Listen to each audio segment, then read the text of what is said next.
significance of geological ideas or perceptions from the Quran and Hadith, it is first necessary to provide some background information describing where geology is today and how it got there. Geology began as a science slightly less than 200 years ago.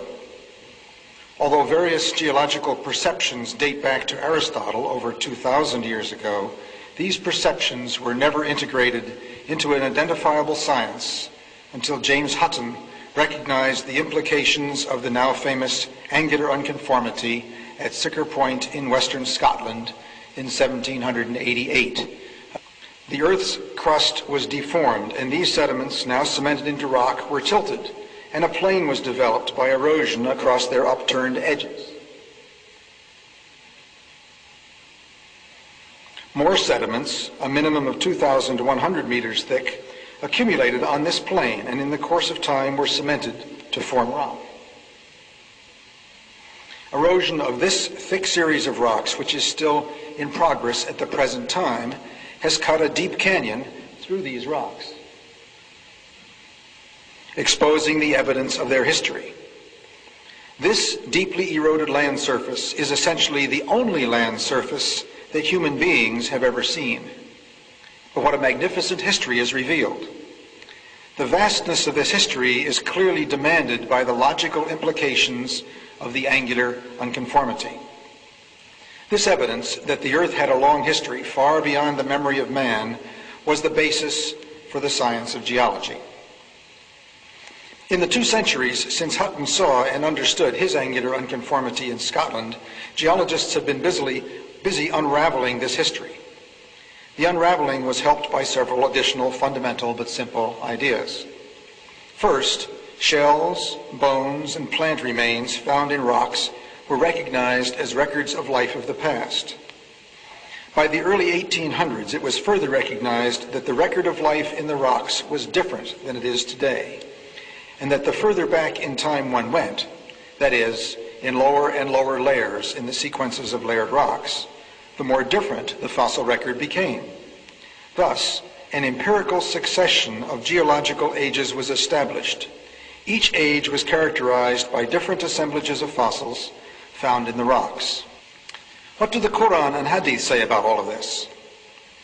Some key words from various parts of the Quran and Hadith have interesting implications. According to Surah 29, Ayah 20, God says, "Walk through the earth and see how God did originate creation."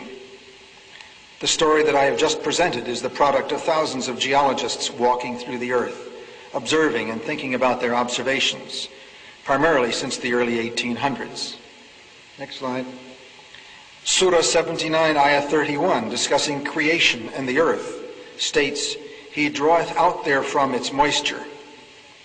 Although this seems to be in a context of springs because the following phrase mentions pastures, it is permissible to consider that this refers to outgassing of volcanoes early in Earth history.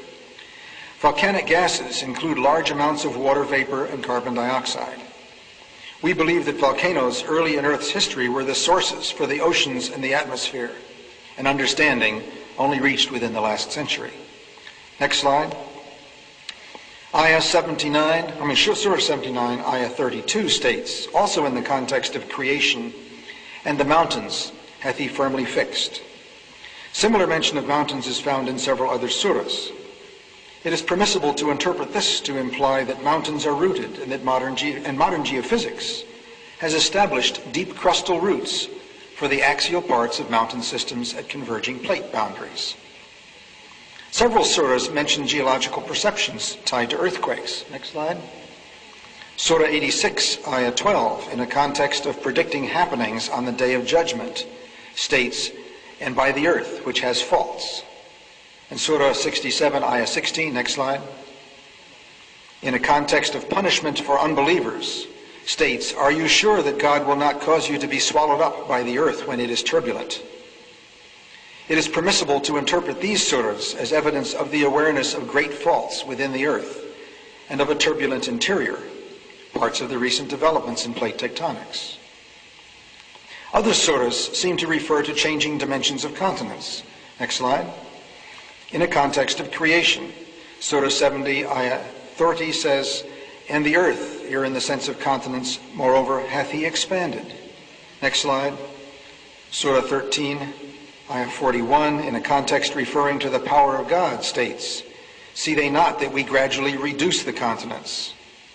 And in Surah 13, ayah 3, in the context of creation, we see, and it is he who expanded the earth and set thereon mountains standing firm and rivers. The concept of change in the geographic dimensions of the continents is a very modern concept.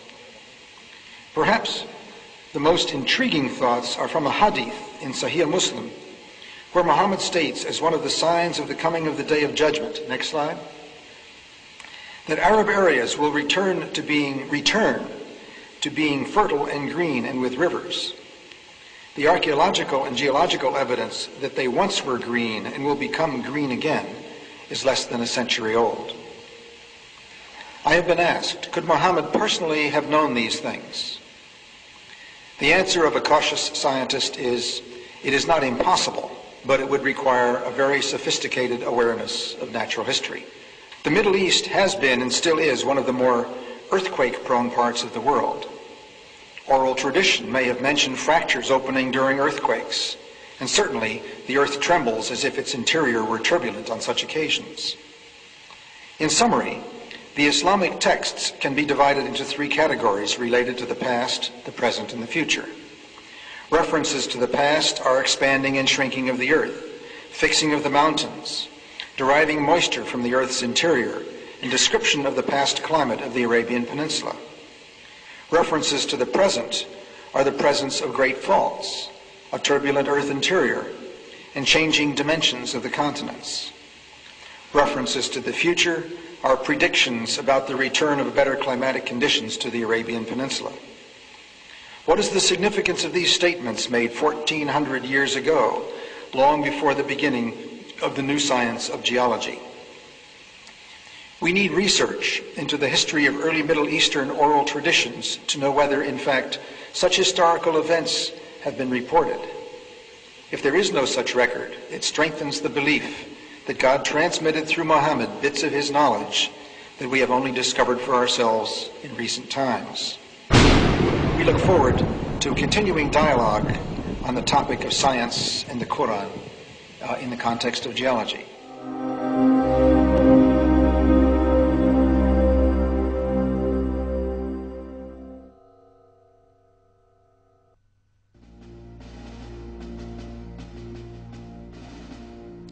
A very important feature of mountains is indicated in a Quranic verse: the function of preventing shocks in the earth.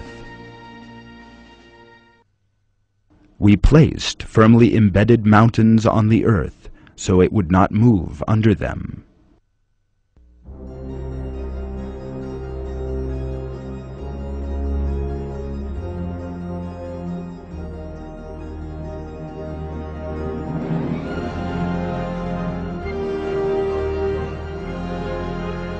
And geology today confirms this characteristic of mountains. Formerly, it was thought that mountains were merely protrusions rising above the surface of the earth. However, in the 20th century, scientists realized that this was not actually the case. Those parts known as mountain root extended down as far as 10 to 15 times their own height. For example, Mount Everest, the summit of which stands approximately 9 kilometers above the surface of the Earth, has a root deeper than 125 kilometers.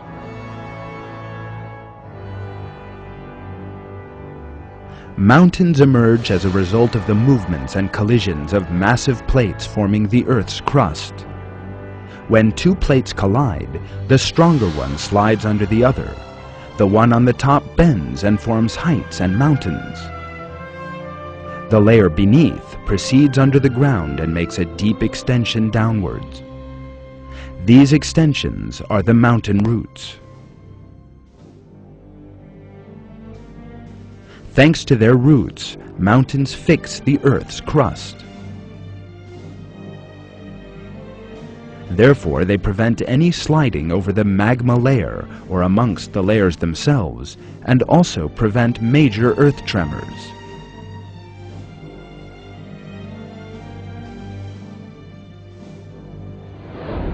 With these features, mountains can be compared to nails holding strips of wood together. God tells us in the Quran, "Haven't we made the earth as a bed, and the mountains its pegs?"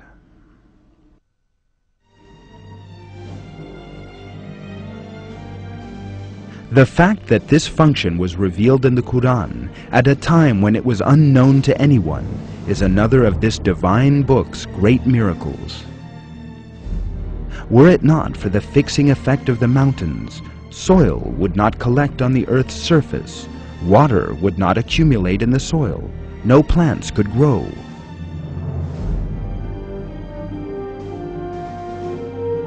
In short, life on earth would be impossible.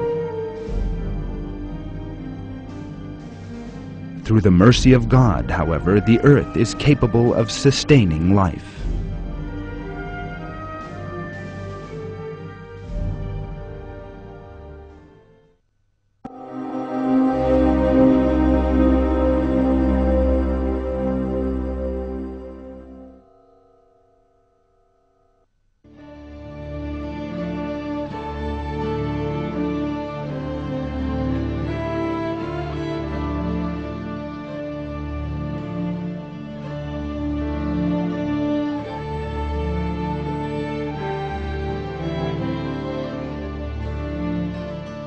The Quran is the word of Almighty God, who created all things out of nothing, and who enfolds all beings with His knowledge.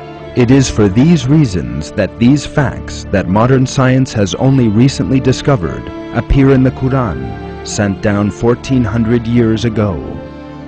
In one verse, God reveals this about the Quran. If it had been from other than God, they would have found many inconsistencies in it.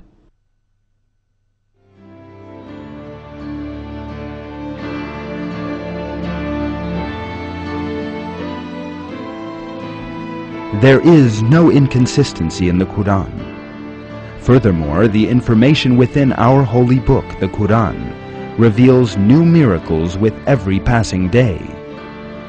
Human beings are meant to hold fast to this divine book revealed by God and to receive it with an open heart as their one and only guide in life. In the Quran, God tells us the following: